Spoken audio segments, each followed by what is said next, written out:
Let's do it. Okay. I'm having a wonderful chat, and it is going to be wonderful because I walked myself into an area I had no idea I was getting into. I'm speaking with classical guitarist Jesper Sivebaek.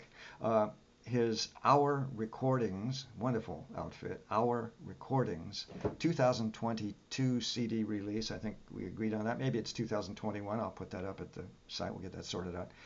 And it is called, and I'm going to speak in English because Danish is not my deck of cards, nor German nor French very much. The album is called Take Me Along.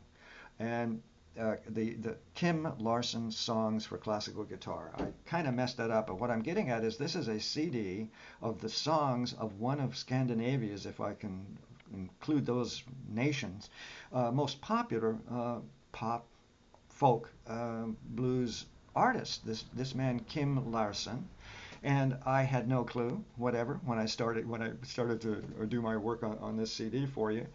And you Jesper, are so correct that this man, like the Beatles as a team, was a single-handed tunesmith. I mean, these songs that you, by the way, as a classical guitarist, have made magic of, and we'll speak about who you are in a second.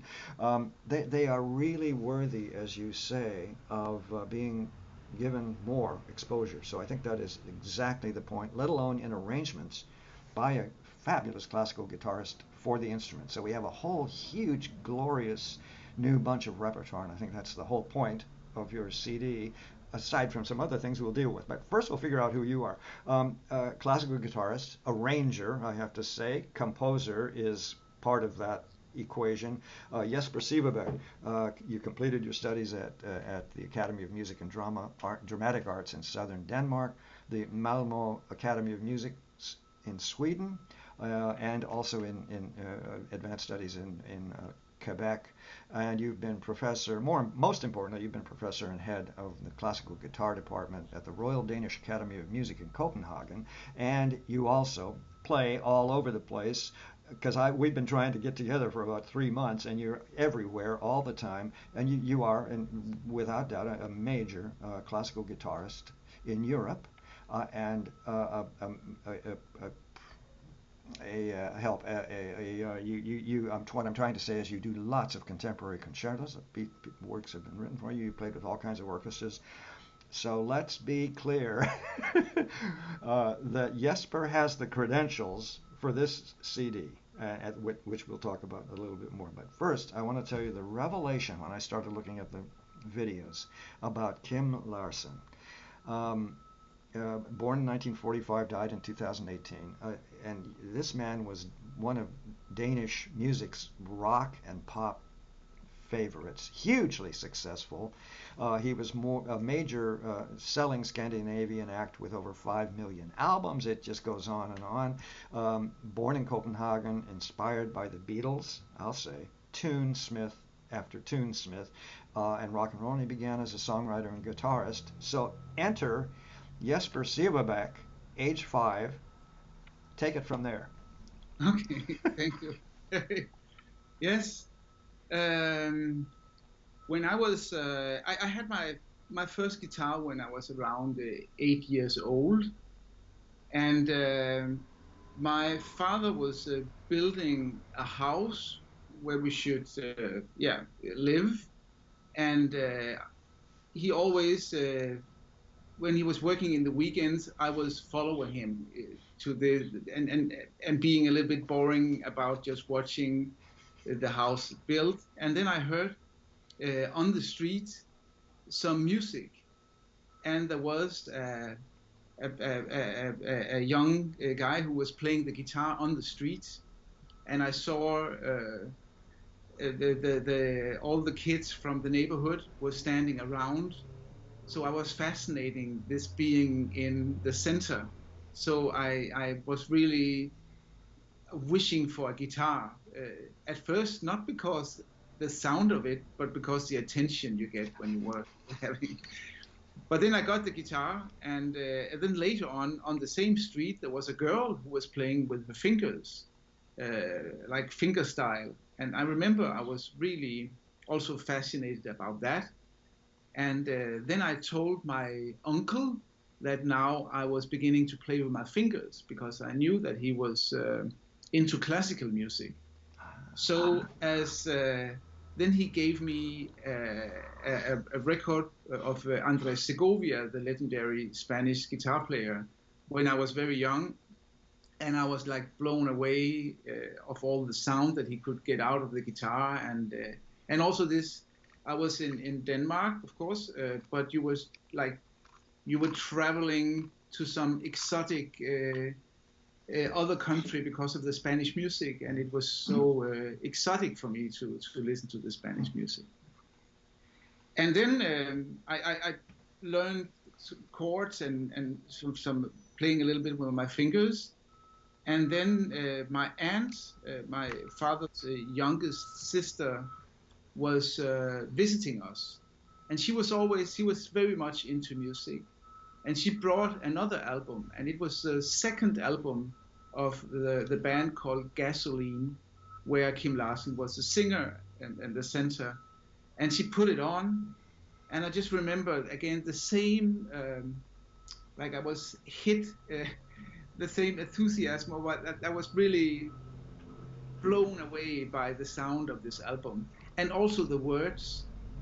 He was saying a song. He said it's called a Fifi Dong. It's all fyong. So it was like they invented their own words. So it's like a sentence saying it's nice, but I have never heard that kind of sentence before. So I was really fascinating. And then in my early teens, this band Gasoline grew extremely big in Denmark, and we were a group of fans. Every time there was a new album out, there was like one who could afford it, and we was at his place listening to it until we knew the songs by heart. But they were really big. But they were like a rock and roll band, and then they split up, and then Kim Larsen went solo with different bands, and then he's just been I've just been following him, and often I get kind of tired of something that I've been hearing a lot, but Kim Larsen's songs, I just think that I never they are always being fresh to me in a way. So I was wondering why is that? Because they are really simple, but I was never tired of them, and I could kept on playing them and listening to him singing and. Sorry, I have a little bit of traffic going by, but this speaks beautifully to propaganda. Yeah. So a young mind I'm joking, of course, but the idea that when we're young especially, things can just stick and stay Yeah, yeah, for an yeah, entire lifetime. And you've just really described it. So I can say that this CD of arrangements for classical guitar of Kim Larsen songs is a bit of an obsessive thing. All your life you've been working on this whole concept in your mind, in your improvisation and everything. And by the way, these are all written down now. yeah. It's when I arrange it, I because I've been listening to those songs for so many years. Most of them, it has been a plan of mine when I decided to have it out like as an album, to have songs from all of his career, because it's some of the early songs that's the most popular, but I thought that some of the newer songs is as good as the more popular ones. So a, it has been important for me to show all songs from the whole career of Kim Larsen. Yeah. Ooh, so this is quite a survey that I was not clear about. We'll go through them as we look at it. In this case, as I mentioned to you earlier, there's no I think the thing to do is to plunge right in and have a look at each of these 12 songs.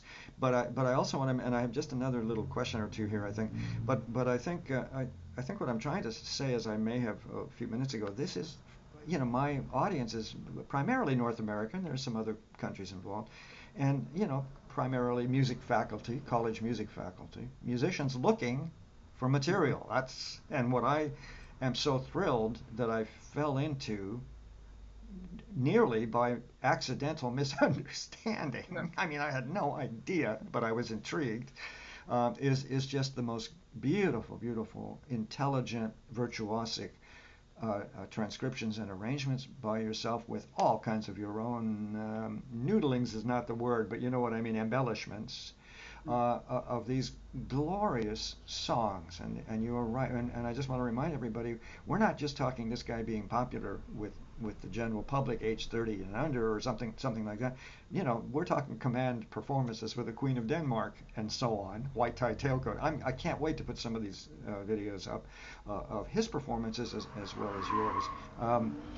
But that's kind of what I want to get through to everybody. This CD is for guitarists is well worth having a look at.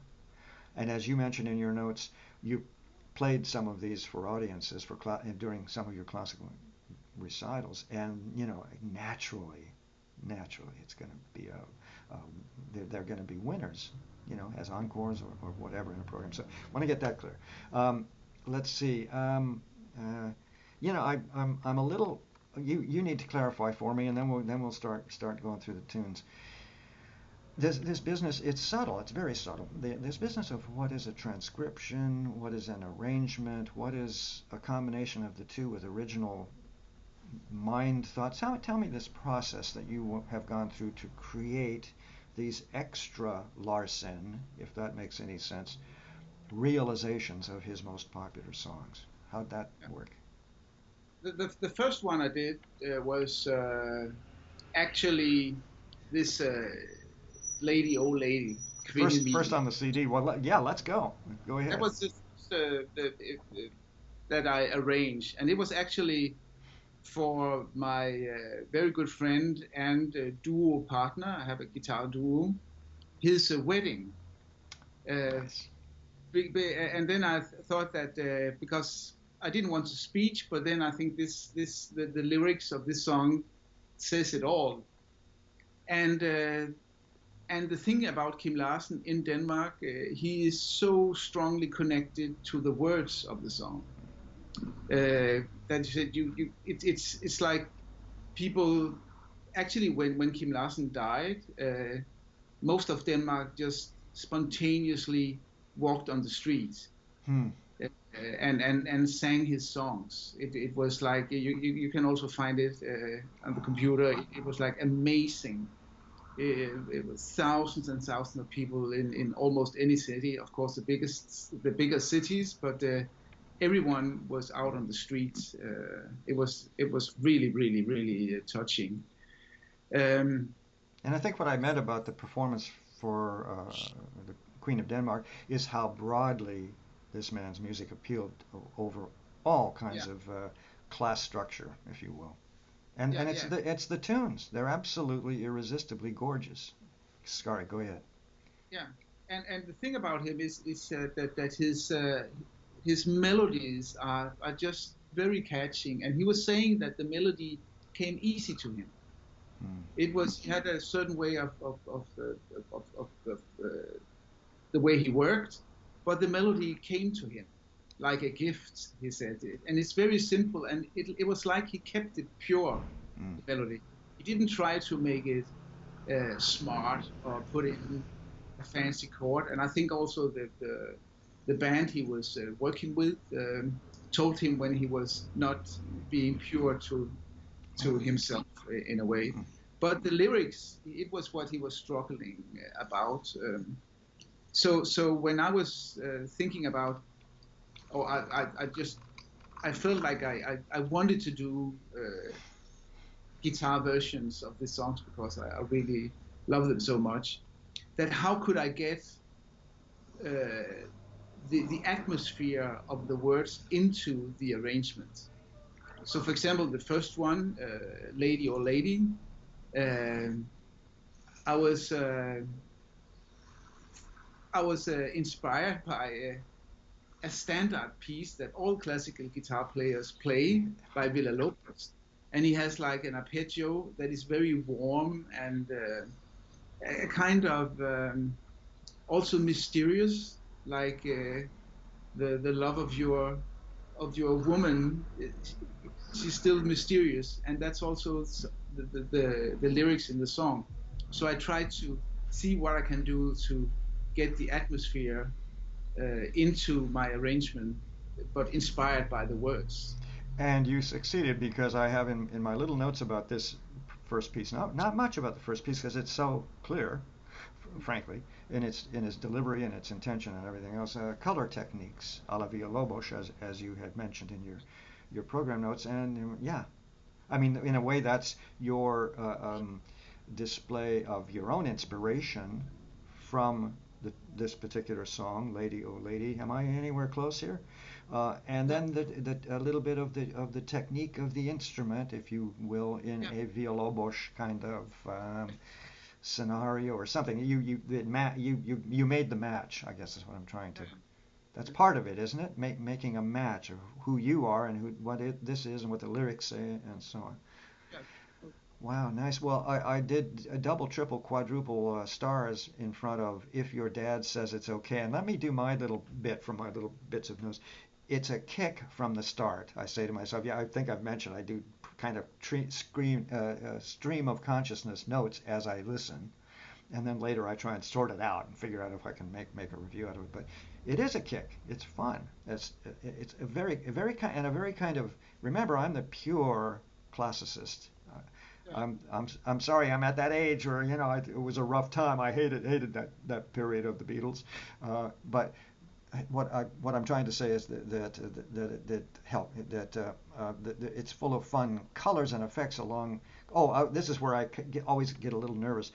It has a kind of country vibe to it. I thought. I hope I'm not out of my territory here.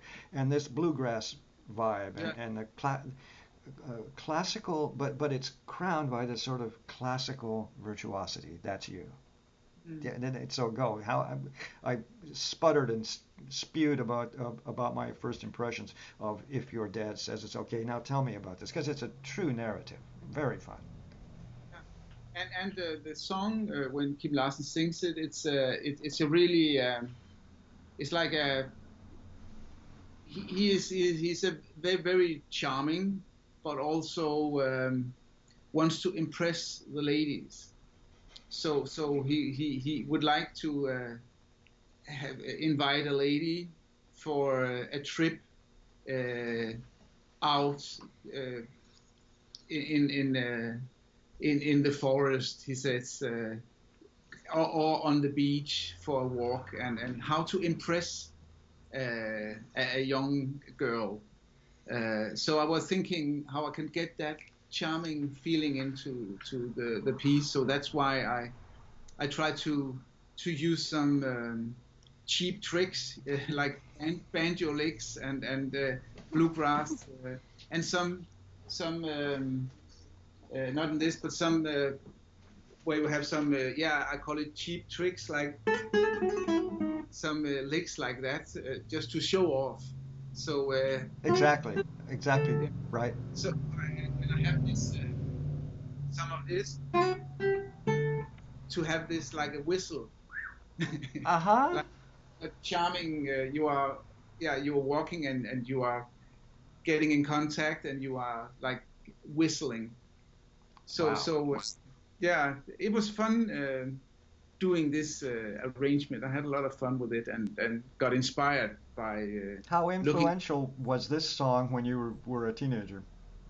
very, because it was his first solo album. Oh. It's he did like a few albums with Gasoline, and they were like the Beatles in a fight, or how to build up the career. And he wanted to have some simpler songs, so he just did a solo album, and that was a huge success. Hmm. And yeah, I have my last little remarks about it. It's a beauty of sly fun. Joanna, and yeah, let me quote you in your notes. Quote, I get the guitar to sound like a one-man band. That's intriguing enough. And from my point of view, it has you want to slow dance immediately. It has something just so alluring.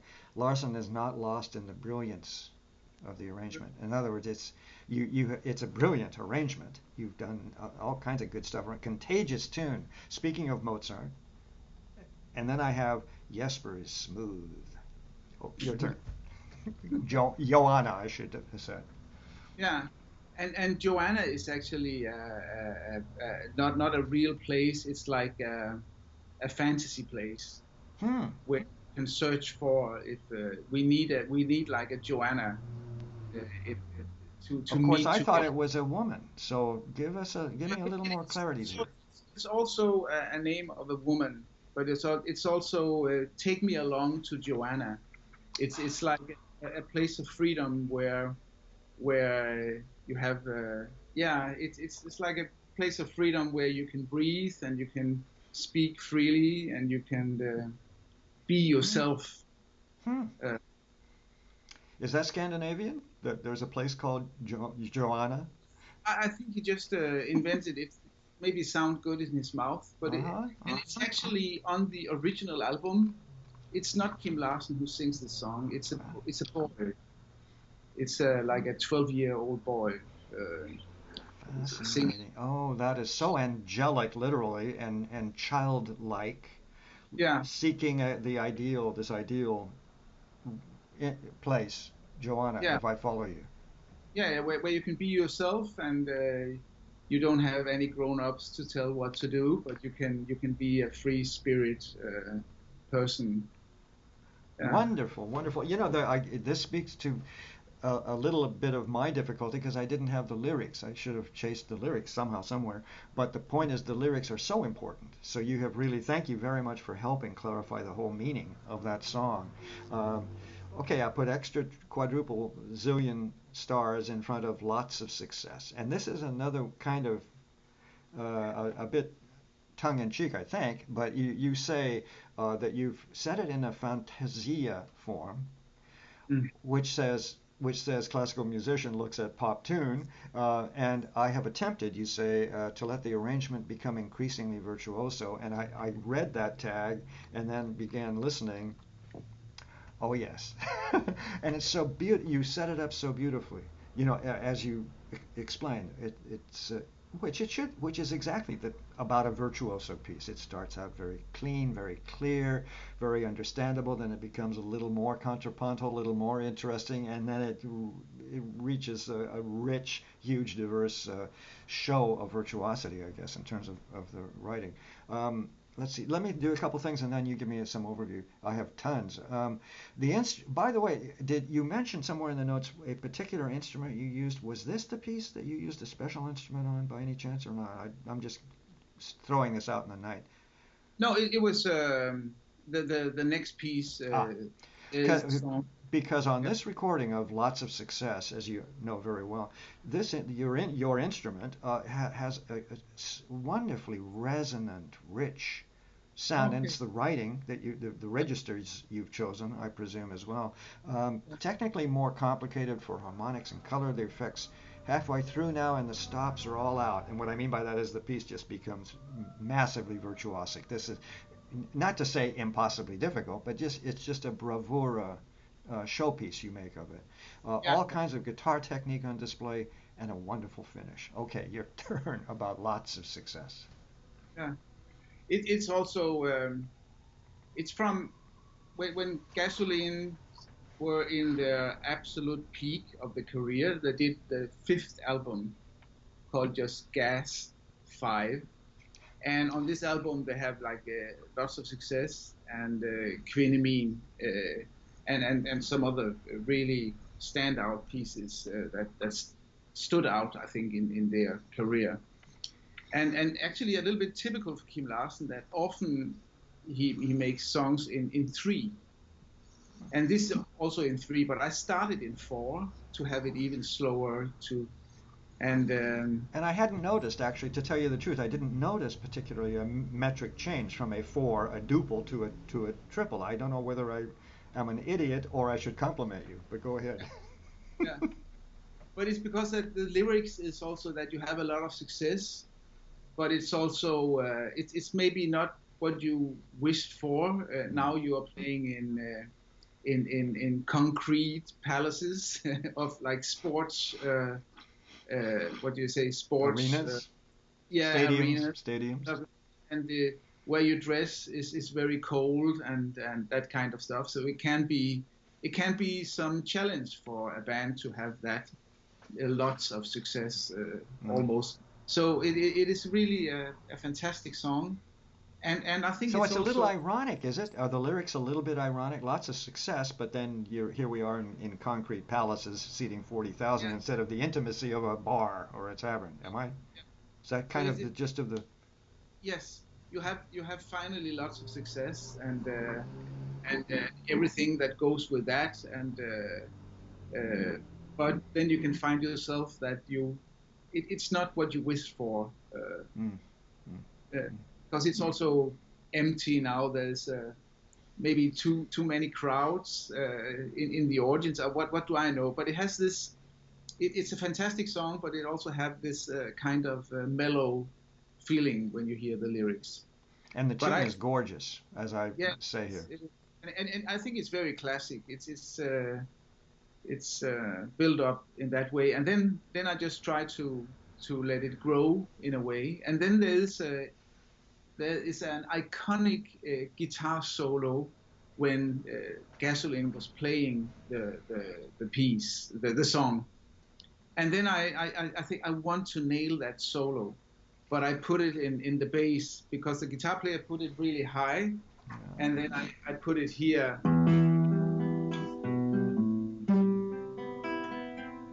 So it's like a bass tune Mm-hmm. or It's mellower for sure in that register. so I have this.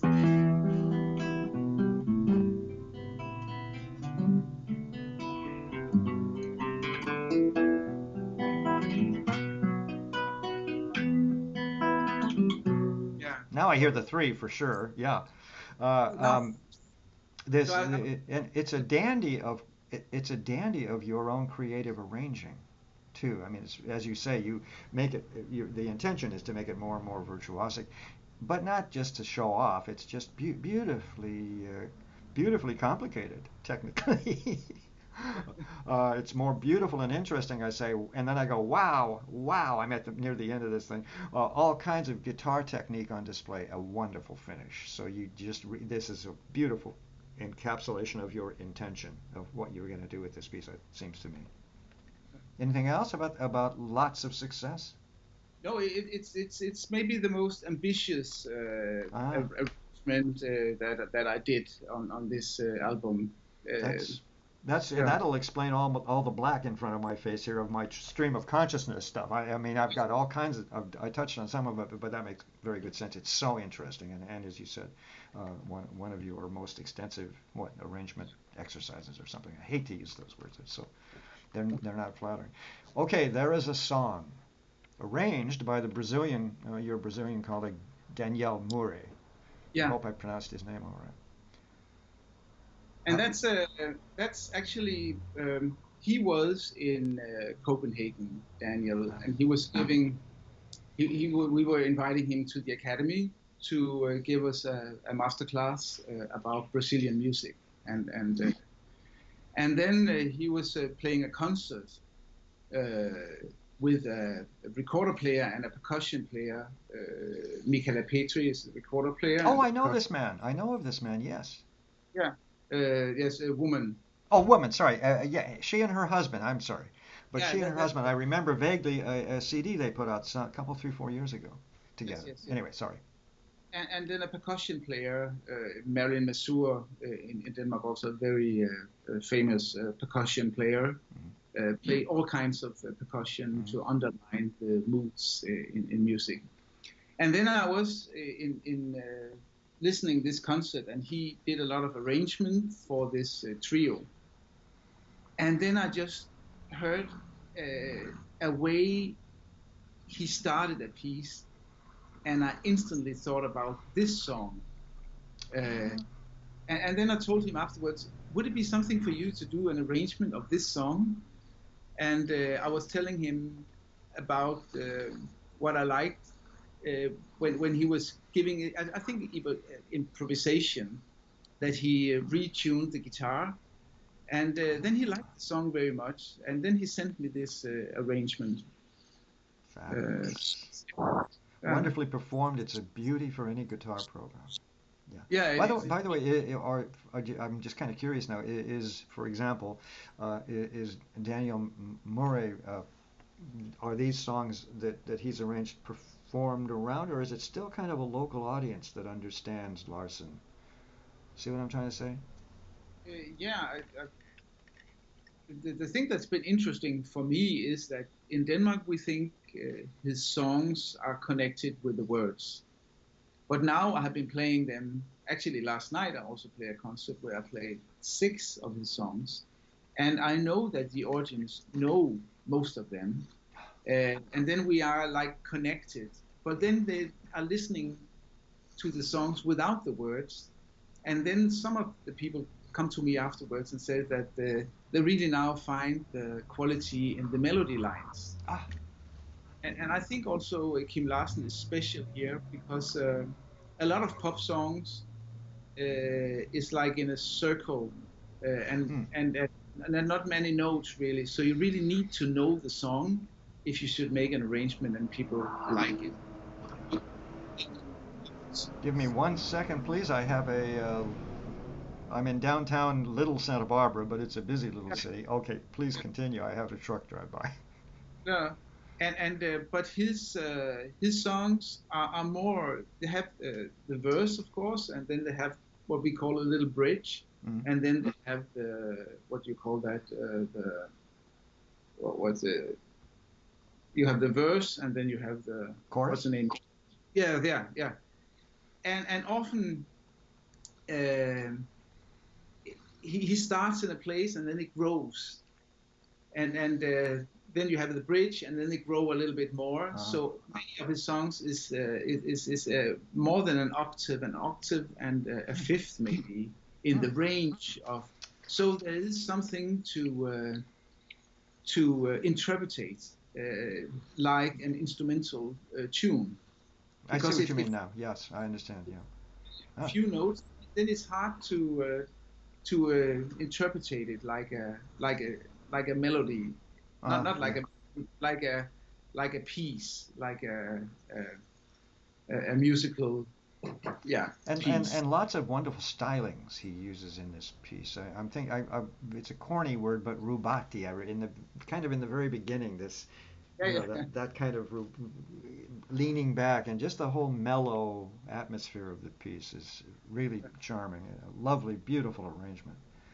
yeah, Well, now I'm going to try here. Susan Imelbla, pronounce yeah, the name, please. yeah, It's close. Okay, is the name of this next song of Larsen's. I love the little opening, crescendo, decrescendo, and then back. I kind of like the beginning of a kind of interesting swell, and then back down, and it's really captivating. I don't know why, but I mm, presume that's your own idea. Something. It's nothing big and mysterious. It's just that it worked. yeah, yeah, yes, yes. It's, Himmelblå is like the color of the sky when it's really clear blue. Oh, I Or it can see. also be, the color of your eyes if you are blue-eyed. Yeah. It's very, very sky open. So it's Susan, it's a female name, and then Himmelblå is maybe the intensity in her blue eyes, or Aha. it's just the sky. It can be both. Uh-huh. Because That's Himmel, sky. English is not nearly so fun in that way. Sort of double meanings of things. Yeah, in the same word can be the last name of a female Yeah, person, but also have other yeah. meanings. Well, the tune Well, is nice, that's for sure, as always with Larsen. Lots of harmonics for that dreamy color. yeah, yeah, yeah. And my intention here, because it's like an upbeat song in the original, much You faster. mentioned, yeah. Yeah. But then I tried to play it slower, and then I got the thought that it's like you're looking back, when your children were young and you were having a birthday party, for children, and all of a sudden your child is getting older, and you are still having a birthday, but it's like more, and then you're thinking back when they were smaller. So I was also a kind of a mellow mood. So I try to have it like looking back, How to amazing. see The, your daughter now she's 30, but then you are kind of reminding Ella, remember when she was 8 years old or something like that. but So it got. the amazing thing is the creative aspect, just period. If I'm not mistaken, is that in the lyrics, or is that what you've just described, or is that your own feelings about how you wanted to present this song? No, that was my own That's feeling. what I thought. Yeah, that's what I meant. His song sent you off in your own reverie, if you will, Yeah. that you then landed again in the song itself with your own arrangement and tempo. You've made that very clear. So, am I anywhere close to that? Did any of that make sense? Get me out Yeah. of this. You sure? Okay. Next is The Narrow Road, and I want to quote you again. In my opinion, this song has every chance of becoming a classic. Now, I have just been through about this morning as I went through this material. I've been through about 6 classics, and then all of a sudden you tell me that The Narrow Road might just possibly become a classic. The tune is so contagious. I can hear audiences singing this one because I've seen the videos. It reminds me of another time in Cuba where everybody knew all the songs and everybody sang along. That's what The Narrow Road kind of reminds me of. The tune is just so viscerally singable, if that doesn't make anybody throw up. Yeah, it gets better in this arrangement. There's a fascinating minore section there. There's kind of that's you, I guess, or is No, that also no, in the song? he plays with that often, Ah, the minor and the yeah. the major. Yeah, yeah. Yeah, he has a great ear for that. Mm. Uh, It's easy, popular learn as tunes in the world go. In other words, you have just said this might be one of those, and that's what makes them work. Tunes that and everybody can sing. that's one of the last songs he wrote. Ah, That's from 2017. oh yes, he died in 2018. Yeah. Yeah, Huh. Is there anything and there in terms of the lyrics? Tell me a little bit yeah, about the it's lyrics. like it describes that during your lifetime you often took words, I'm going to have to and have you say that all over again. Guess what? It's lunchtime and traffic is horrendous. So that narrow, you were describing the title itself, The Narrow Road. Once more, please. yeah. Uh, in the song, he's describing that when he in his age now in 2017, now he's taking the narrow road or the direct road. Uh, but when he was younger, he took a lot of detours. Ah, And did a lot of foolish things don't we know? that that describe his life in a way. But now, when he's getting older, he thinks that he's getting closer to.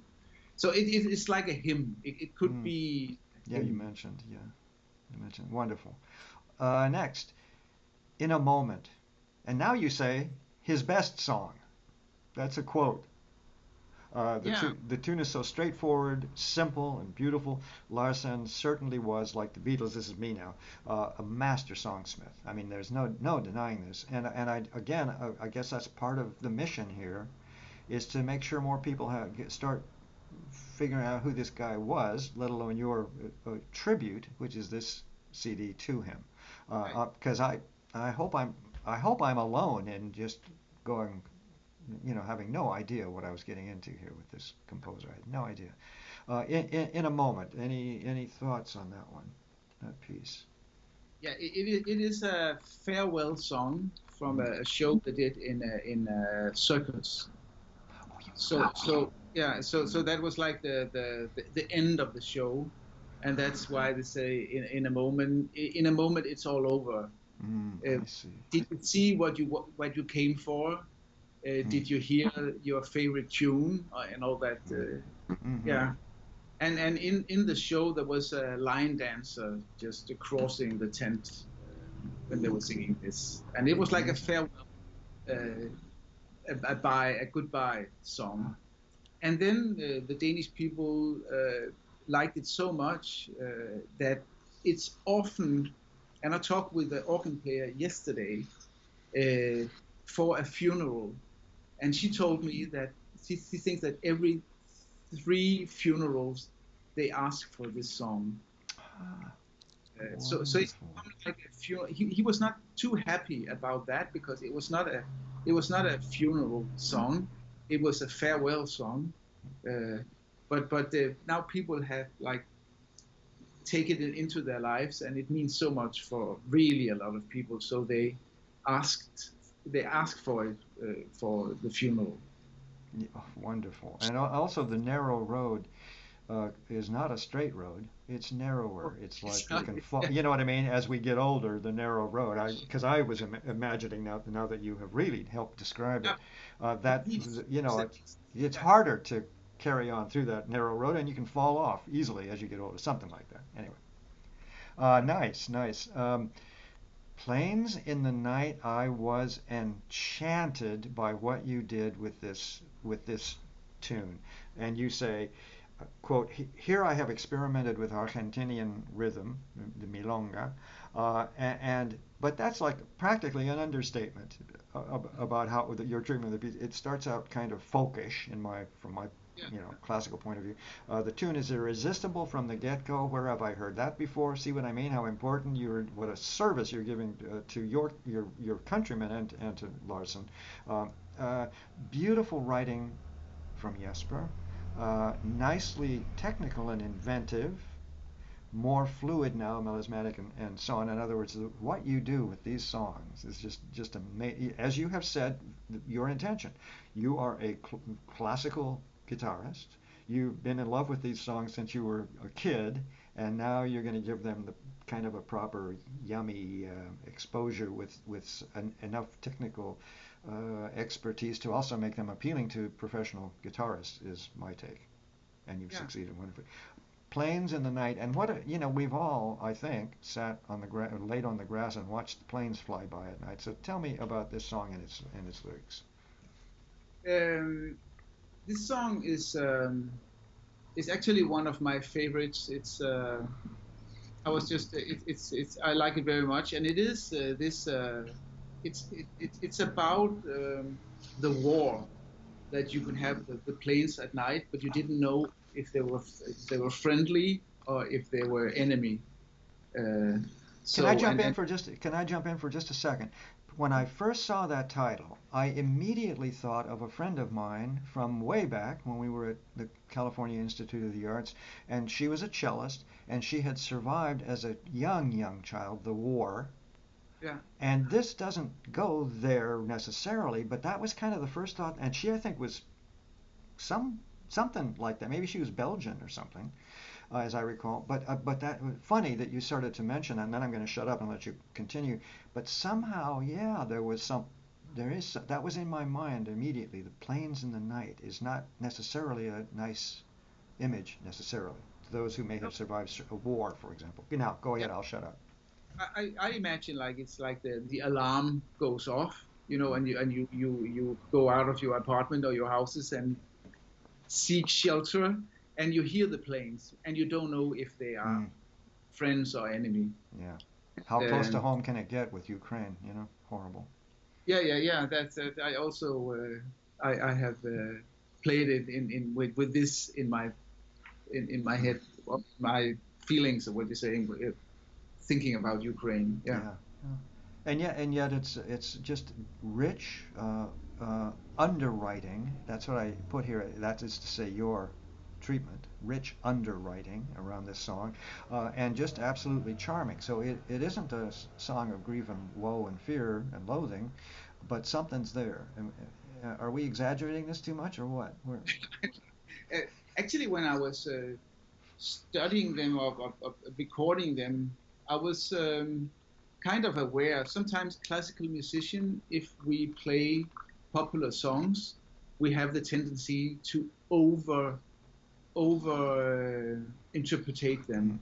mm. to maybe play them a little bit like it was Brahms or something like that. And then if it's a popular tune, it cannot, it can become like bad taste really if you press it too much. Yeah, yeah. So this, I feel like it has been an intention of mine, and also with the producer I was working with, to play it pure, but with all my feelings, but not squeezing, the classical romantic interpretation into those songs, but play them as beautiful as I can, and with the different characters, but also kind of pure.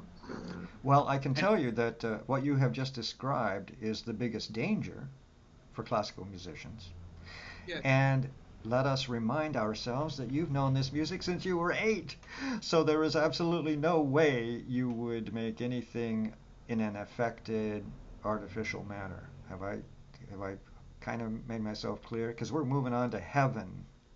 yeah, Uh, Quote, I experimented with Brazilian samba rhythms that they're so evident and so appropriate, and American folk guitar. What an interesting kind of color, I guess, idea.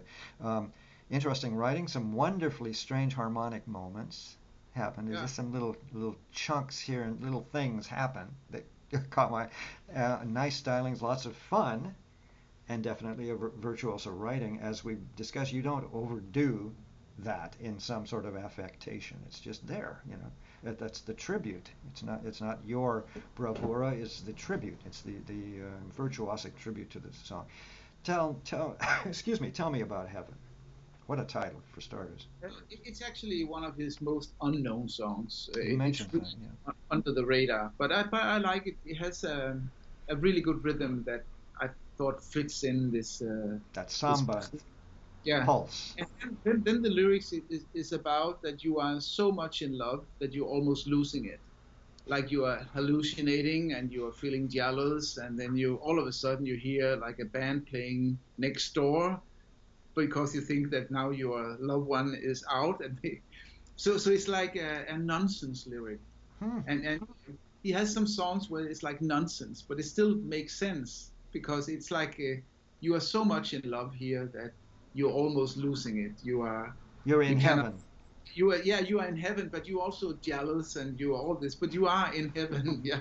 So I was playing with all these feelings, and also this that you have the Brazilian samba feeling, but then in the chorus, it's more American. Happy-go-lucky. That's what I Yeah, wrote down in my stream of now it's rather happy-go-lucky. That somehow seemed to me to be kind of crazy, airheaded Yankees in love. And also, heaven it can be an hallucination. yes, yes, Yeah, I mean, I don't know if that makes any sense to you, but that's kind of what I get. That it's this love that's heavenly. It's an hallucination. Am I there? Did I just offend you in any way? I hope not. no, Okay. All right. Now this is so fun because I can even say it in Danish. Kom again. yeah, Come again. This is another wonderful arrangement by Asger Agerskolv Bohr, I guess you would pronounce it with the yeah, W, who is a colleague of yours in the business, so to say. Quote by yourself, a likeness of Haydn and Mozart. And you have been going on about this comparison between Larsen and real, major composers throughout, yeah. I guess, since 8. Tell me about Come Again. And it's so true. Hypnotic somehow. It's a kind of ambling on kind of vibe, is what I wrote down. Go. And actually, that was a song that Kim Larsen song was singing for the Queen for his. Oh, that's. I His thought king. it. I thought I recognized that opening. Yeah, and Yeah. to see him, in front of Her Majesty the Queen of Denmark. Yeah. So it's just yeah, it's a fantastic song, and then this Asger Agerskov Buer, I was talking to him because he's really a fantastic arranger, and he's a fantastic musician in all, but he's really good at arranging, and even though he plays the cello, he has a flair for the guitar, and he liked this Interesting. song. So I asked him to do this arrangement of this. Uh, So that's his. Yeah, and I like it a lot. It's also nice to have some songs that not arranged by yourself because Okay. you can get into the so, and you Yeah. yeah And again, it's an absolutely intoxicating tune. yeah And there's yeah a it is. cute little coda of sorts, a kind of cute little coda at the end that's Yeah. really fabulous. Very, very, very nicely put together on his part in terms of the transcription. Let's now deal with the last piece on the CD because I do want you to talk about it. I don't have a whole lot here because it really so effectively speaks for itself. It's called Like a Touch of a Raindrop, and the title alone is so evocative of so much imagery. Again, arranged by Asger Boer.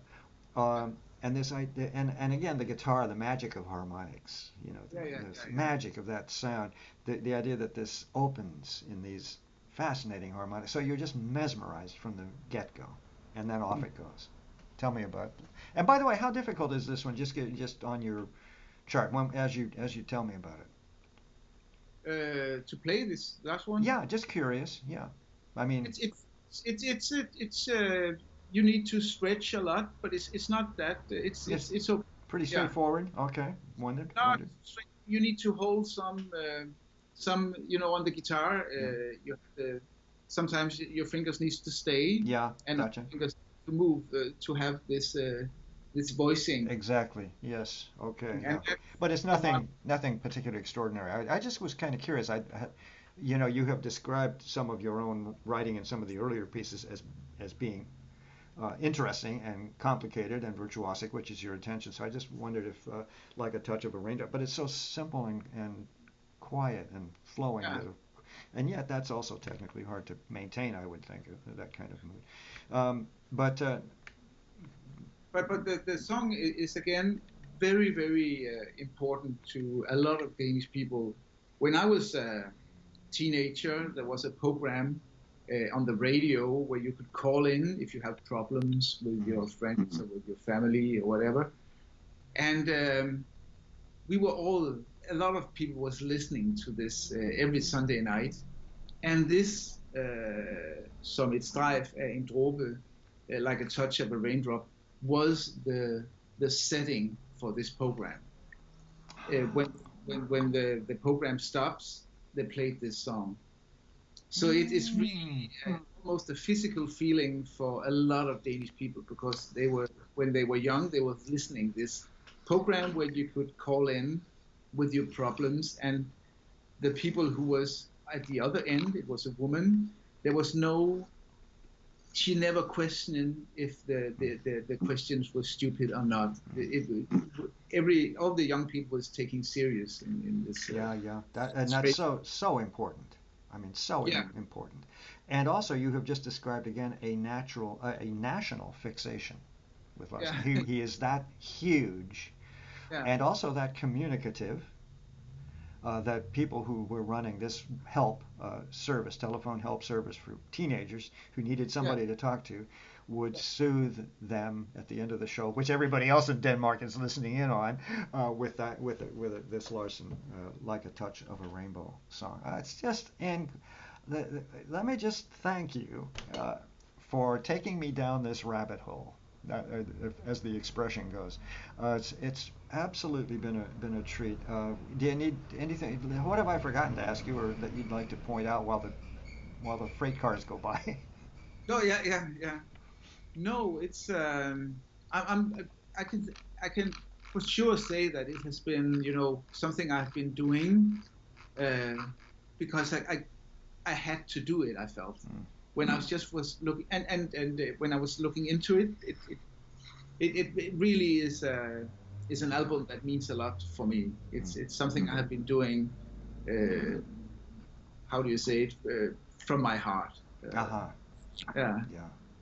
and And it's it's a diversion from your kind of sort of regular career. I don't hope I don't get in trouble here.